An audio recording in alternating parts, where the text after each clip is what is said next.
Oke, Assalamualaikum warahmatullahi wabarakatuh. Pada kali ini mungkin untuk mempersingkat, jadi untuk agenda prodi kemarin itu adalah saya ditugaskan dari prodi untuk menjelaskan soal pengajuan hak cipta seperti itu. Karena ini mungkin sebenarnya tidak terlalu panjang, ya panjang tapi juga tidak terlalu panjang, sehingga kalaupun ada diadakan rapat seperti itu dengan waktu tersendiri, takutnya akan mengganggu waktu dari Bapak Ibu yang mengajar juga, ataupun mengajar di teori maupun praktek seperti itu. Sehingga untuk mengantisipasi itu saya coba jelaskan sedikit melalui video seperti itu. Tetapi kalaupun nanti ada rapat yang membahas soal ini secara khusus dan diagendakan seperti itu, monggo seperti itu. Oke, langsung saja. Jadi sesuai dengan ini saya tulis sesuai dengan pengalaman nih Bapak Ibu. Jadi saya tidak menggurui tapi berbagi pengalaman saja dalam pengajuan hak cipta seperti itu. Jadi pada semester ini, semester ganjil di tahun 2023-2024, alhamdulillah kemarin dari pengabdian di RTPM seperti itu, saya mendapatkan 2 hak cipta dan saya ajukan seperti itu. Pengajuannya tidak rumit, mungkin hanya ada beberapa hal yang perlu diperhatikan untuk pengajuannya. Seperti itu. Oke, kita mulai saja, oke. Oke. Jadi pada dasarnya mungkin ada yang bingung ya tentang haki atau hak cipta atau mungkin hak paten seperti itu. Jadi mungkin saya jelaskan sedikit untuk gambaran sebelum nanti ke teknis bagaimana pengajuan dalam hak ciptanya seperti itu. Jadi pada dasarnya hak cipta itu bagian dari HKI atau hak karya intelektual seperti itu. Jadi ada seseorang yang menciptakan sesuatu seperti itu, kemudian didaftarkan seperti itu. Nah, sesuatu yang kita ciptakan itu namanya haki seperti itu. Nah, pada pembagian secara hukum, secara administrasi seperti itu, mungkin bahasa soal administrasi saja seperti itu. Jadi secara administrasi hak HKI itu dibagi menjadi 3. Ya, jadi ada hak cipta, kemudian hak desain seperti itu, atau mungkin ya desain seperti itu, seperti desain. Jadi kita mendesain seperti itu dan terakhir adalah hak paten. Nah, untuk beberapa hal bedanya mungkin saya jelaskan sedikit sesuai dengan mungkin secara garis besar atau mungkin sesuai dengan umum saja seperti itu. Hak cipta itu sesuatu yang kita ciptakan. Jadi apapun yang kita ciptakan ya itu bisa menjadi hak cipta. Contoh Bapak Ibu membuat buku, membuat lagu kalau mungkin dengan musisi atau yang lain seperti itu adalah hak cipta. Atau dengan membuat teknologi apa seperti itu juga hak cipta seperti itu. Kemudian desain itu adalah berhubungan dengan desain. Ini biasanya ada di desain, contohnya desain layout kota seperti itu, atau mungkin desain-desain yang bentuknya di industri seperti itu. Jadi ada perpaduan warna. Contohnya desain itu mungkin jenengan tahu, tapi saya nggak tahu ya apakah itu ada hak desainnya atau enggak. Untuk jenengan mungkin mendengar kata sop Pak Min, ya sop ayam Pak Min seperti itu pasti warnanya hijau. Nah itu adalah hak desain dan mungkin itu adalah suatu branding yang sudah ada di Pak Min. Tapi saya nggak tahu apakah itu ada hak desainnya atau enggak. Tapi secara umum gambarnya seperti itu. Nah, kemudian yang ketiga adalah hak paten. Hak paten itu adalah hak penciptaan, ya, hampir sama dengan hak cipta, tapi khusus untuk sesuatu yang berbau teknologi. Jadi harus teknologi. Contohnya dengan menciptakan HP seperti itu, atau mungkin yang mungkin berbeda saja adalah mungkin kalau yang di bengkel itu adalah engine stand atau media pembelajaran. Itu adalah sebenarnya adalah hak paten. Nah, cuma pada kenyataannya pengajuan hak cipta, desain dan paten itu paling sulit adalah, bukan sulit tapi paling lama itu adalah hak paten seperti itu. Sehingga Mungkin untuk mengantisipasi itu strateginya adalah kita mendaftarkan hak ciptanya dulu seperti itu. Jadi yang paling mudah dan paling cepat prosesnya adalah hak cipta seperti itu nggih. Untuk walaupun kita bisa mengajukannya dalam bentuk paten seperti itu. Tapi nek jenengan mungkin untuk BKD, mungkin untuk peningkatan jabatan fungsional itu saya yakin saat itu cukup ya. Tapi kalau jenengan mungkin mau meneruskannya sampai apa juga bisa. Jadi kemarin saya sudah komunikasi dengan Pak Arif seperti itu. Kalau jenengan mau hak cipta mungkin jenengan ada alat seperti itu jenengan hak ciptakan jadi paten seperti itu juga bisa. Tapi memang harus agak panjang prosesnya. Kemudian untuk Bapak Ibu yang mungkin pernah menciptakan sesuatu itu untuk hak cipta, hak desain dan hak paten ini kemarin ada aturan juga bahwa jangan jangan dibuat penelitian atau pengabdian, berarti jurnal maksud saya seperti itu. Jadi harus beda. Kalau jenengan mau mengajukannya untuk hak ini, maka harus berbeda dengan jurnal.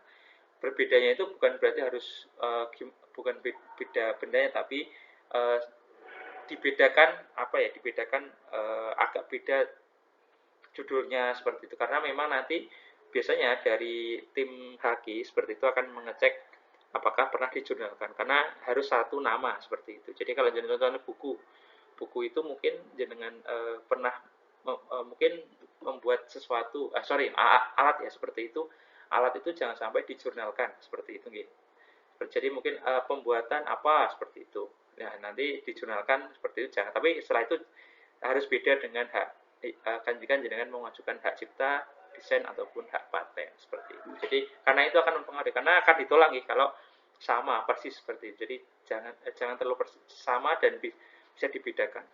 Oleh karena itu mungkin strateginya adalah dari awal itu jenengan harus tahu bahwa memang ketika jenengan penelitian atau pengabdian itu mungkin kalau saya mau masukin ke jurnal dan juga mempatenkannya atau membuat hak cipta seperti itu, maka nama atau judul dari penelitian atau pengabdian jenengan harus berbeda antara jurnal dan hak ciptanya atau yang lain seperti itu. Itu secara umum pengertiannya. Nah, untuk pengajuan monggo silakan bisa diajukan dengan Pak Arif ya. Mungkin kalau yang belum tahu Pak Arif ya, ini seperti ini fotonya seperti itu. Tapi mungkin sekarang agak gemuk seperti itu gitu. Tapi secara umum ini adalah Pak Arif Febrianto seperti itu. Jenengan bisa mungkin kalaupun kalau LPPM, nah itu nanti ketemu dengan Bulita, nanti ketemu tanya Bulita Pak Arif ada enggak seperti, ataupun jenengan bisa WA. Saya sudah cantumkan nomornya seperti itu. Oke. Kemudian nah, kemudian juga pengajuan itu melalui LPPM. Jadi ada bantuan LPPM. Jadi yang akan mengajukan di websitenya itu adalah Pak Arif seperti itu. Jadi bentuknya adalah pengajuannya atau tanggung jawabnya oleh LPPM. Kemudian untuk biaya, ini pengalaman saya untuk pengajuan hak cipta, ada 2 hak cipta yang saya ajukan, itu per hak ciptanya adalah 200.000 seperti nanti ada billing yang diberikan oleh Pak Arif untuk kita bayarkan seperti itu. Oke, mungkin itu sekilas gitu. Jadi monggo Bapak Ibu yang mau mengajukan hak cipta, mungkin punya buku seperti itu atau mungkin mau yang lain, monggo silakan bisa dihubungi oleh Pak Arif. Atau mungkin jenengan mau men-save nomornya itu bisa di grup LPPM atau grup Idoska. Arif Febrianto, Arif pakai P ya, bukan pakai F seperti itu. Nah, kemudian ini untuk persyaratannya. Jadi ada persyaratan berkas yang dibutuhkan. Yang pertama adalah KTP pencipta. Jadi nanti ada pencipta itu ada beberapa orang ataupun tunggal seperti itu.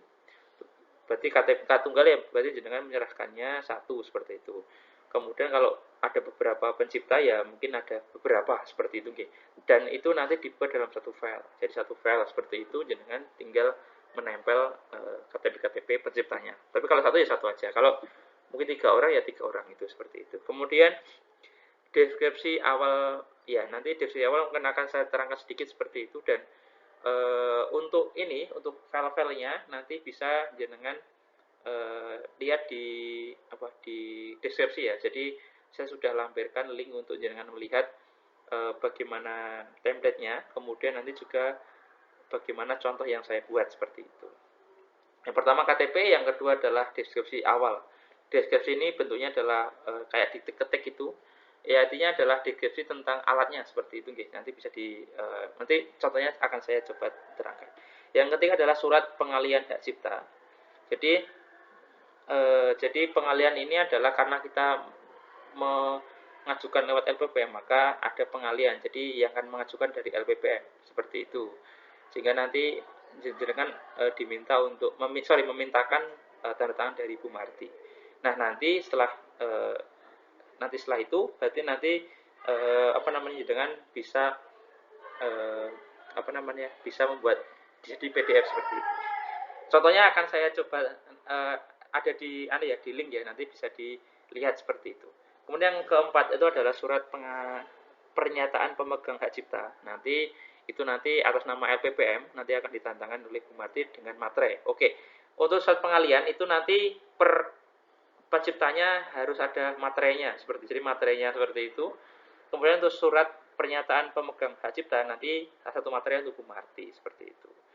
Dan yang terakhir adalah jenengan harus menyiapkan materai. Tentu materinya agak banyak ya. Kalau penciptanya juga banyak seperti itu. Seperti itu, itu untuk berkas yang dibuat. Sebenarnya gampang ya. Nanti untuk bagaimana template-nya, bagaimana contohnya nanti bisa dilihat di bawah seperti itu. Linknya akan saya sertakan di deskripsi. Nah, ini adalah contoh dari deskripsi alat yang saya buat. Seperti ini, mungkin bisa dilihat ini untuk alat yang pertama pengering kacang, seperti itu kacang tanah yang saya buat.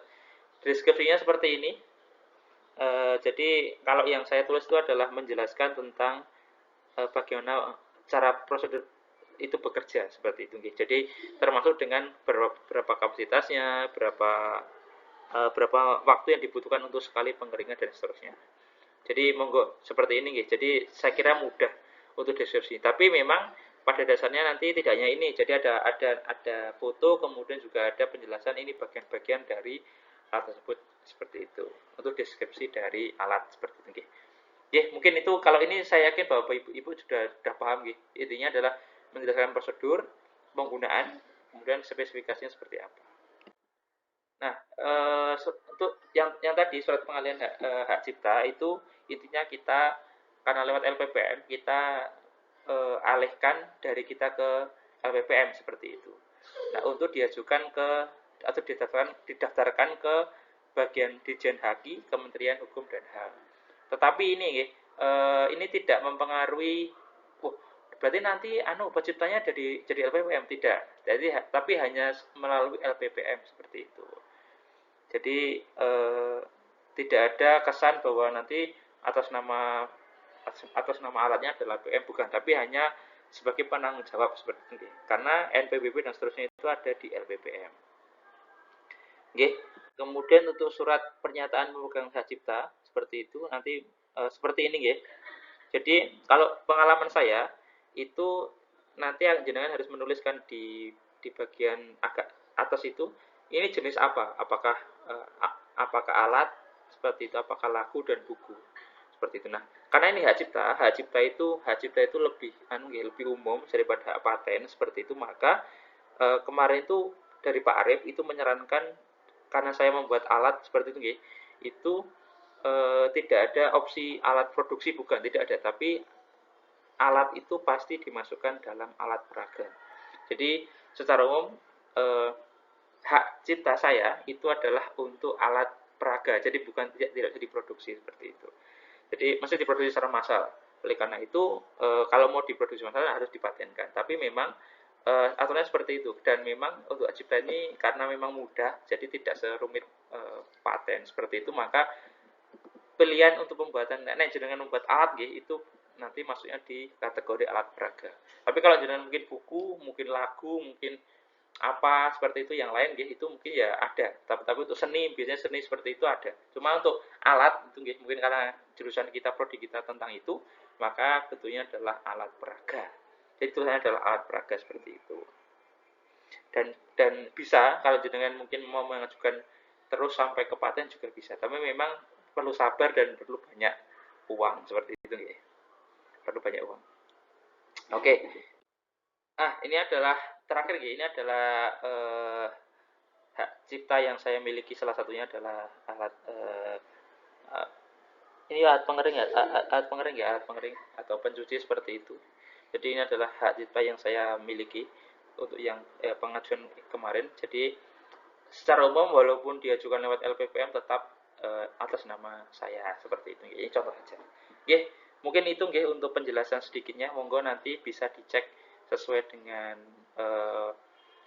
kebutuhannya, monggo. Kemudian juga untuk yang kemarin ada program dari Pak Didik usulan bahwa dari alat-alat alat-alat yang atau media pembelajaran yang dibuat oleh mahasiswa yang sudah lulus seperti angkatan Mas Okta itu mau dijadikan hak cipta, monggo silakan seperti itu. Monggo bisa dihubungi dari mahasiswanya untuk atau mengurus seperti itu. Tadi udah ada persyaratan administrasi, kemudian menghubungi siapa, kemudian juga ada biaya. Jadi biayanya cuma 200.000 seperti itu per apa namanya per hak ciptanya seperti itu. Monggo bisa diajukan sesegera mungkin untuk menambah kekuatan dari prodi PVTO. Mungkin itu dari saya. Terima kasih. Mungkin sedikit yang bisa saya sampaikan karena kalau dibuat dibuat rapat kayaknya juga terlalu panjang, padahal cuma tidak terlalu panjang juga seperti itu. Jadi saya buatkan video saja. Terima kasih. Saya akhiri. Akhirul kalam. Assalamualaikum warahmatullahi wabarakatuh.